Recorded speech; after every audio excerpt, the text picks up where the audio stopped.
మీ మోదీ సర్కార్‌కి, ఎస్ఐఆర్‌కి మేము మద్దతిస్తామని వైసీపీ చెప్పి, మళ్ళీ ఈవీఎంలపైన అనుమానం వ్యక్తం చేయడం ఏంటి మీరు? లేదు మేము మీరు పొరపాటు మేము సర్ అనేది మేము న్యాయబద్ధంగా జరిగి ఏ ఓటు ధర్మమైన ఓటు పక్కకు పోకుండా అది అకార్డింగ్ టు నామ్స్ జరగాలి.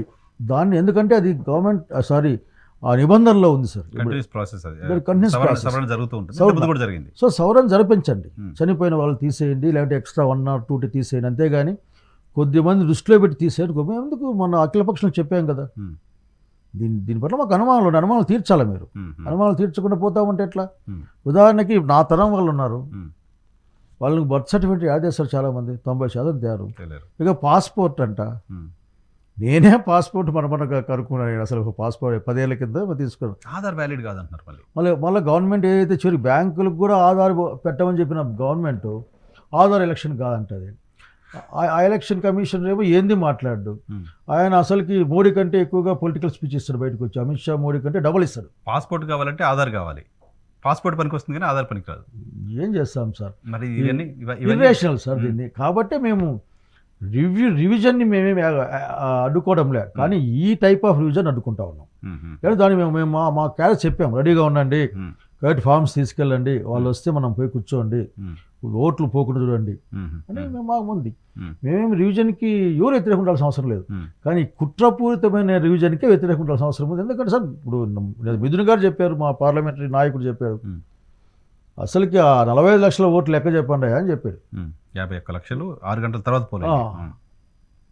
మళ్ళీ 50 లక్షల పైన ఓట్లు అసలుకి సింపుల్ లెక్క చెప్తే 175 కాన్స్టిట్యున్సీలకి ఒక్కొక్క ఓటు ఎక్కువ వచ్చినా 175 ఓట్లతో ఎక్కువ వచ్చిన చాలు వాడు గవర్నమెంట్ ఫామ్ చేయొచ్చు 170 సీట్లతో.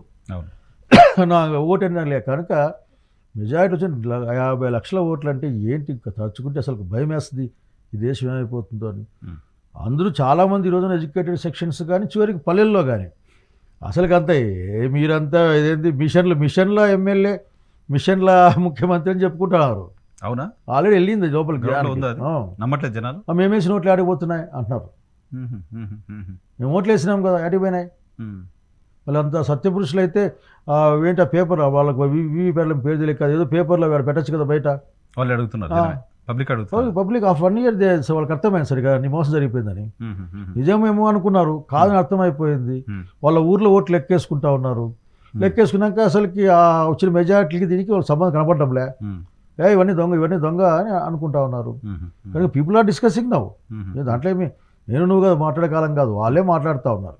వచ్చే కాలం ఇంకా అసలు మర్యాద లేకుండా చేస్తారు. మొన్న మిషన్లతో గెలిస్తే వాళ్ళు రేపొద్దున ఎలక్షన్ కూడా కలిసే ఉన్నారు, మిషన్ తోటి గెలుస్తారు కదా సార్. ఒకటి మీ క్యాడర్ వైసీపీతో ఎందుకుంటారు? మీ క్యాడర్ ఎందుకు అట్లేం లేదు సార్, మీరు అటు పొరపాటు దాకరికి.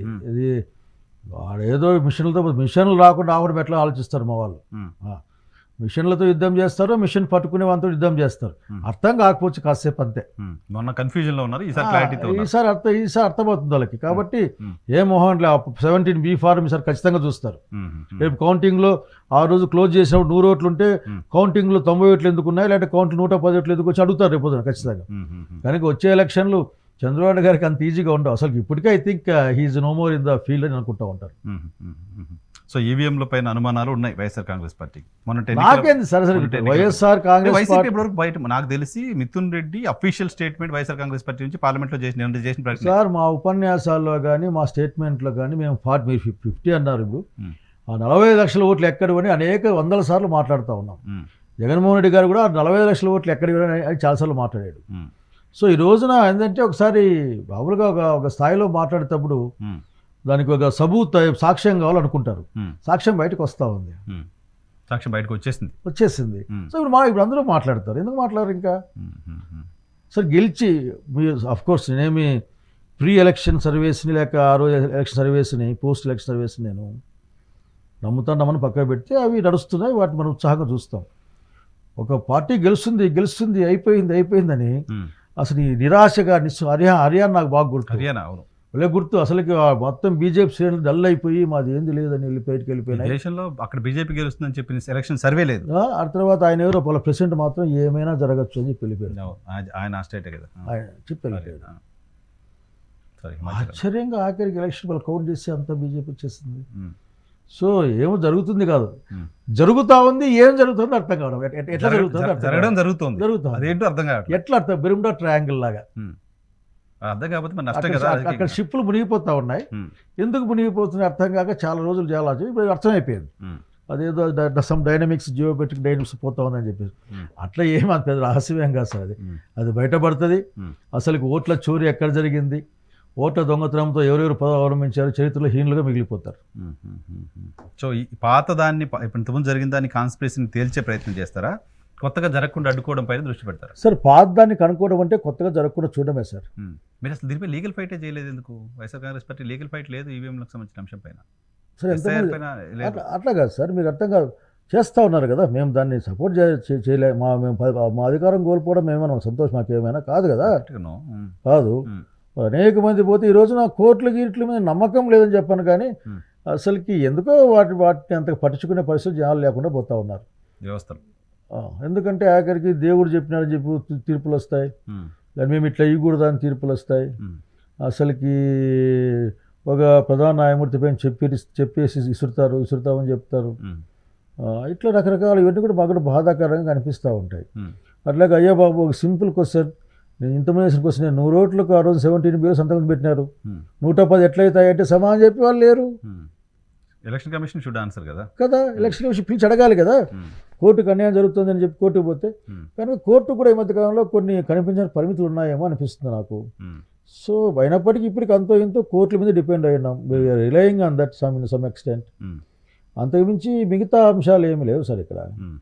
మీరు ఇంకా భారతదేశంలో అంత చక్కటి ప్రజాస్వామ్యం అనుకుంటున్నారా? మీరేమో ఉండాలని కోరుకుంటా ఉన్నాం, ఉండాలని కోరుకుంటున్నాం కాబట్టి లేదేమో అన్న అంశాన్ని బయటికి తెస్తా ఉన్నాం.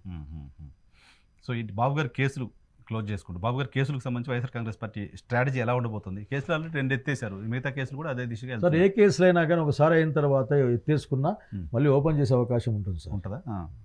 అదే సిఐడి ఏం లేవు. అసలు చిత్రం ఏంటంటే సిఐడి డిపార్ట్మెంట్ ఇంత పెద్దన అవినీతి జరిగింది దీంట్లో, చివరికి ఆ బార్లకు ఇచ్చే ఆ ప్రివిలేజ్ ఫీజు అదేదో దాన్ని కూడా ఇచ్చే ప్రివిలేజ్ డబ్బులను కూడా అసలుకి మేము గవర్నమెంట్ డిపార్ట్మెంట్ ఏమో పెంచుదామంటే దాన్ని లేకుండా చేసాం. దాన్ని స్వయంగా సీఎంఓ సైన్. అవన్నీ పెట్టిన తర్వాత అన్నీ ఉన్నాయి సాక్ష్యాలు, ఇక్కడికి సాక్ష్యాలు ఉన్నాయి, స్కిల్ కేసులో సాక్ష్యాలు ఉన్నాయని చెప్పి పెట్టారు. పెట్టి ఆనాటి ముఖ్యమంత్రిని అదే కేసులో ఆయన పొలిటికల్గా ఏమైనా జరిగిండొచ్చు కానీ ప్రొసీజర్లో ఆనాటి ప్రొసీజర్ పంపించారు, ప్రధాన ప్రతిపక్ష నాయకుడిని పంపించారు. మళ్ళీ ఈ రోజున మళ్ళీ డైరెక్ట్గా అదే డిపార్ట్మెంటు, అదే మనుషులు, అదే ఫైళ్ళు, అదే పేపర్లు, మా దగ్గర సాక్ష్యాలు లేవు, సాక్ష్యాలు అంటే ఆ రోజు ఎవరిని మోసం చేశారు? నిజంగా సాక్ష్యాలు లేకుంటే గవర్నమెంట్ని మీరు మోసం చేశారా? సో గవర్నమెంట్ చీట్ చేసేందుకు వాళ్ళపైన యాక్షన్ తీసుకోవాలి కదా. లేదు ఇప్పుడు ఆధారం లేకుండా ఉంటే ఆధారం లేకుండా చేసి ఉండాలి.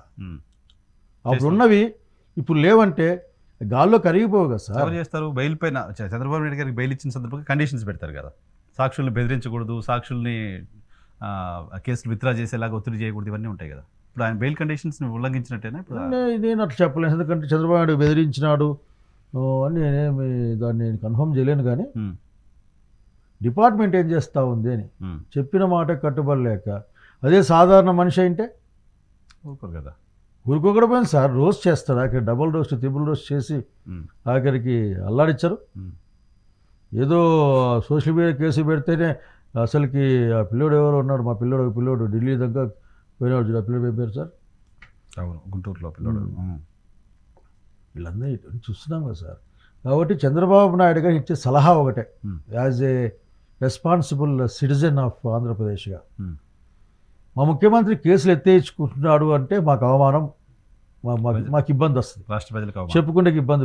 రాష్ట్ర ప్రజలు కూడా దేశంలో మొహం చూపించుకోలేరు, వీళ్ళు కేసులు పెట్టుకుంటారు, అవసరం పీకేసుకుంటారని చెప్పేసి.